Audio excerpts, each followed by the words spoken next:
Hi hello friends, welcome to Ruchi Malenadu. ಎಲ್ಲರೂ ಹೇಗಿದ್ದೀರಾ? ನಾನು ನಿಮ್ಮ ಮಲೆನಾಡ ಮಧು. ಇವತ್ತು ನಿಮ್ಮ ರುಚಿ ಮಲೆನಾಡುವಿನಲ್ಲಿ ಒಂದು ಸೂಪರ್ ಟೇಸ್ಟಿಯಾದ ಬ್ರೇಕ್ಫಾಸ್ಟ್ ರೆಸಿಪಿ ಹೇಗೆ ಮಾಡೋದು ಅನ್ನೋದನ್ನ ತೋರಿಸ್ತಿದ್ದೀನಿ. ಏನಪ್ಪ ಅಂತೇಳಿದ್ರೆ ಹಿರಳಿಕಾಯಿ ಚಿತ್ರಾನ್ನ. ನೋಡೋಣ ಬನ್ನಿ ಹೇಗೆ ಮಾಡೋದು. ಒಂದು ಬಾಣಲೆಗೆ 2-3 ಟೇಬಲ್ ಸ್ಪೂನ್ ಆಗೋಷ್ಟು ಎಣ್ಣೆ ತೊಗೊಂಡಿದ್ದೀನಿ. ಎಣ್ಣೆ ಬಿಸಿಯಾದ ನಂತರ ಸಾಸಿವೆ, ಜಜ್ಜಿಟ್ಟಂತಹ ಒಂದು ಅರ್ಧ ಬೊಟ್ಟಲು ಗೋಡಂಬಿನ ಸೇರಿಸ್ಕೊಂಡು ನಂತರ ಕಡಲೆ ಬೀಜನೂ ಸಹ 2 ಟೇಬಲ್ ಸ್ಪೂನ್ ಆಗೋಷ್ಟು ತೊಗೊಂಡಿದ್ದೀನಿ. ಇವು ಮೂರನ್ನು ಸಹ ಸ್ವಲ್ಪ ಬ್ರೌನ್ ಕಲರ್ ಬರೋವರೆಗೂ ಹುರ್ಕೋಬೇಕಾಗುತ್ತೆ. ನಂತರ ಇದಕ್ಕೆ ಒಂದೊಂದೇ ಆಗಿ ಏನೇನು ಹಾಕೋದು ಹೇಳ್ತೀನಿ. ತಲಾ 1 ಟೀ ಸ್ಪೂನ್ ಆಗೋಷ್ಟು ಎಲ್ಲ ತೊಗೊಂಡಿದ್ದೀನಿ. ಕಡಲೆಬೇಳೆ, ಉದ್ದಿನಬೇಳೆ, ಹೆಸರುಬೇಳೆ ಹಾಕಿದರೆ ಹಿರಳಿಕಾಯಿ ಚಿತ್ರಾನ್ನಕ್ಕೆ ಸೂಪರಾಗಿರುತ್ತೆ. ಒಮ್ಮೆ ಟ್ರೈ ಮಾಡಿ ನೋಡಿ. ನಂತರ ಜಜ್ಜಿಟ್ಟಂತಹ ಬೆಳ್ಳುಳ್ಳಿನೂ ಸೇರಿಸ್ಕೊಂಡಿದ್ದೀನಿ. ಹೆಸರುಬೇಳೆನ ಎಷ್ಟು ಹಾಕ್ತೀವೋ ಅಷ್ಟು ರುಚಿ ಈ ಚಿತ್ರಾನ್ನ.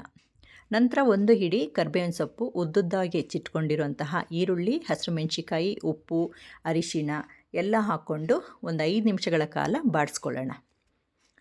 ನಂತರ ಇದನ್ನು ಸ್ವಲ್ಪ ಲಿಡ್ ಕ್ಲೋಸ್ ಮಾಡಿಡೋಣ. ಅಷ್ಟರಲ್ಲಿ ಒಂದು ಹೆರಳಿ ರಸನ ತಕ್ಕೋಬೇಕಾಗತ್ತೆ.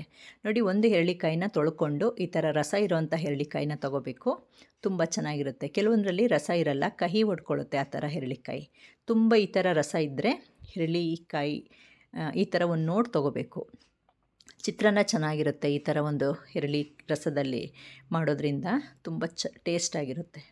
ನಂತರ ಈ ಥರ ಸೋಸೋದ್ರ ಸಹಾಯದಿಂದ ಹೆರಳಿ ರಸನ ಹಾಕ್ಕೊಳ್ತಾ ಇದ್ದೀನಿ. ಎಷ್ಟು ಬೇಕೋ ಅಷ್ಟು ಹಾಕ್ಕೊಳ್ಳಿ. ಮತ್ತು ನೀವು ಅನ್ನ ಕಲಿಸ್ಬೇಕಾದ್ರೆ ಸೇರಿಸ್ಕೋಬೋದು. ಹುಳಿ ಕಮ್ಮಿ ಇತ್ತು ಅಂದರೆ ಆ ಟೈಮಲ್ಲಿ ಸೇರಿಸ್ಕೋಬೋದು.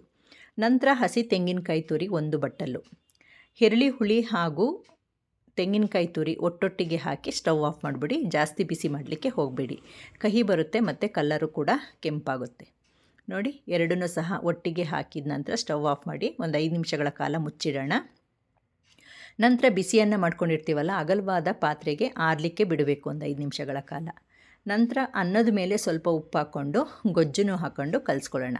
ಈ ಸಮಯದಲ್ಲಿ ನಮಗೆ ಹುಳಿ ಕಮ್ಮಿ ಇತ್ತು ಅಂತಂದರೆ ಹಾಕ್ಕೋಬೋದು. ಉಪ್ಪು ಹುಳಿ ಈ ಸಮಯದಲ್ಲಿ ಮಿಕ್ಸ್ ಮಾಡ್ಕೋಬೋದು, ತೊಂದರೆ ಇಲ್ಲ, ಏನೂ ಆಗಲ್ಲ.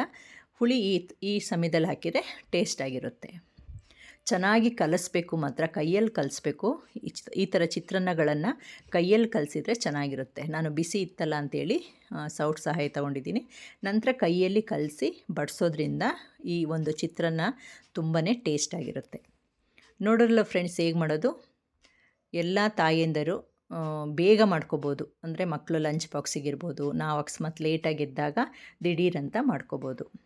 ತುಂಬ ಚೆನ್ನಾಗಿರುತ್ತೆ ಹೆರಳಿಕಾಯಿ ಚಿತ್ರಾನ್ನ. 2-3 ವೆರೈಟಿಲಿ ಚಿತ್ರಾನ್ನ ಮಾಡ್ಬೋದು. ಇದು ಒಂದು ರೀತಿಲಿ ನಮ್ಮ ಮಲೆನಾಡು ಸೈಡಲ್ಲಿ ಮಾಡೋವಂಥದ್ದು. ಇನ್ನೂ 2 ವೆರೈಟಿಲಿ ಮಾಡೋದು ಇದೆ, ಅದು ನಾನು ನೆಕ್ಸ್ಟ್ ವಿಡಿಯೋದಲ್ಲಿ ಶೇರ್ ಮಾಡ್ಕೊಳ್ತೀನಿ. ಈಗ ಸರ್ವ್ ಮಾಡೋಣ. ಹೆರಳಿಕಾಯಿ ಚಿತ್ರಾನ್ನದ ಜೊತೆ ಹೆರಳಿಕಾಯಿ ಉಪ್ಪಿನಕಾಯಿ, ಒಂದು ಬಾಳೆಹಣ್ಣಿದ್ರೆ ಸೂಪರ್ ಕಾಂಬಿನೇಷನ್. ನೋಡೋಲ್ಲ ಫ್ರೆಂಡ್ಸ್ ಹೇಗೆ ಮಾಡೋದು. ಖಂಡಿತವಾಗ್ಲೂ ಟ್ರೈ ಮಾಡಿ. ಹೇಗಿತ್ತು ಅನ್ನೋದನ್ನ ಕಮೆಂಟಲ್ಲಿ ತಿಳಿಸಿ. Thank you for watching.